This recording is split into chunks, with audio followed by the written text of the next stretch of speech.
Today we're going to be ranking every pseudo-legendary Pokemon from worst to best. Let's get started. At the number 10 spot we have Baxcalibur. I don't necessarily have anything against it, it's just so recent I don't have any attachment to it. What doesn't help its case is its design is just super basic. It weirdly reminds me of a slightly better Duraludon. However, it's not all bad. It has a monstrous attack stat of 145. Pair that with his signature move Glaive Rush and your opponent's definitely taking a nap, that's for sure.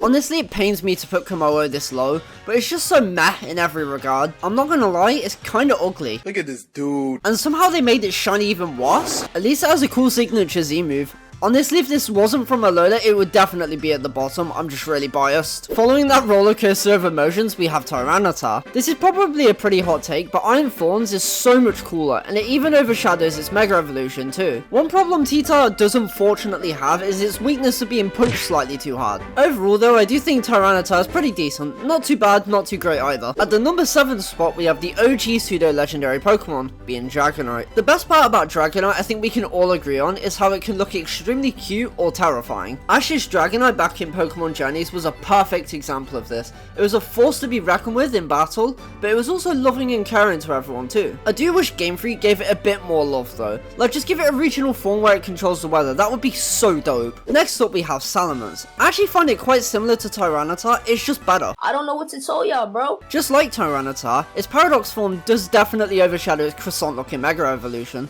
However, I do think Salamence holds up pretty well on its own. I really like the red and blue colour scheme. It's not one you can pull off very easily, but Salamance's design is super clean. One final thing, its abilities are also insane, being Intimidate and Moxie, which are some of the best abilities in the whole game. Coming up next is Garchomp, and honestly, do you know anyone who actually hates this thing? Okay, maybe people who fought Cynthia in the Diamond and Pearl remakes, which I think is justified. Other than that, Garchomp does have a lot of positives though.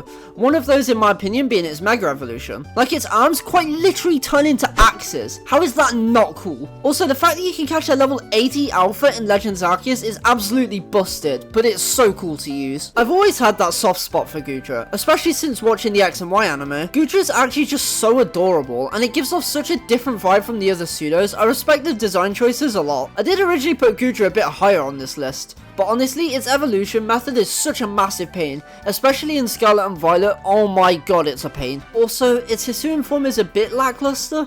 I'll let that slide though, purely because I found a shiny one. Metacos is at number 3, and it has so much going for it. The concept of a supercomputer Pokemon with a massive X on its face looking as menacing as it does is actually just so interesting, I love it. Also, can we just talk about how awesome of a shiny it is? The silver and gold combo is so clean. Its Mega Evolution pulls this off especially well too, which by the way is also amazing. Definitely the best form a pseudo has. And to top this all off, it's not even a dragon type. I really wish they did more pseudos that weren't dragons. That would be so interesting. Just edging itself onto the number 2 spot, we have Hydreigon. The way its Pokédex entries just talk about how dedicated it is to destruction and chaos is just so intriguing. I also love how unique its design is, being based off a mythical beast that has 3 heads, where 2 of them can quite literally turn into cannons.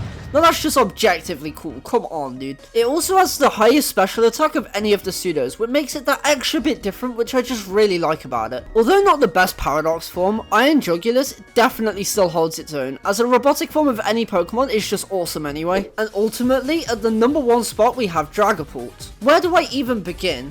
Dragapult is just incredible. Its design is the perfect embodiment of its typing, of course being Ghost and Dragon. Of course every Pokemon on this list is super strong, but I particularly love how speedy and physically strong Dragapult is. It's just what I want in an offensive Pokemon. On top of this, its moveset and abilities are just super versatile, so you can play around with that a lot too. Also, its signature move, Dragon Darts, might genuinely be my favourite of any Pokemon, as it quite literally shoots its children at a high velocity at its opponents. That is so funny to me. And as the cherry on top, it has an excellent shiny too. There genuinely isn't a single complaint I have about Dragapult. Definitely one of my favourite Pokemon for sure. That was my rankings of the best pseudo-legendary Pokemon. I hope you guys enjoyed hearing my thoughts. What's your favourite pseudo-legendary Pokemon? Let me know in the comments if you made it this far. Thanks for watching my first video. I'll speak to you guys again very, very soon. Peace out everybody. Have an awesome day.